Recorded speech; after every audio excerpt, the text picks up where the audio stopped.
ലാം അലിഫിൻ ശ്രുതിയിൽ മീമായി ഉണരും ത്വാഹ. ലാം അലിഫിൻ ശ്രുതിയിൽ മീമായി ഉണരും ത്വാഹ. ഹിതമാം പുതുമാം വരത്തിൻ്റെ ജ്യോതി ഹിതമാലതിമാനുഷനായകരേ.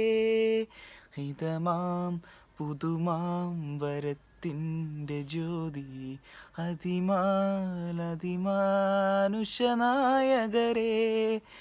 ബദറുൽ ഹുദാ ബദറുൽ മുഅല്ല ബഹുമാനിതരാം ബഹജാധികാര യാ ഖമറുൽ മുനീറ യാ ഖമറുൽ മുനീറ. ലാം അലിഫിൻ ശ്രുതിയിൽ മീമായി ഉണരും ത്വാഹ.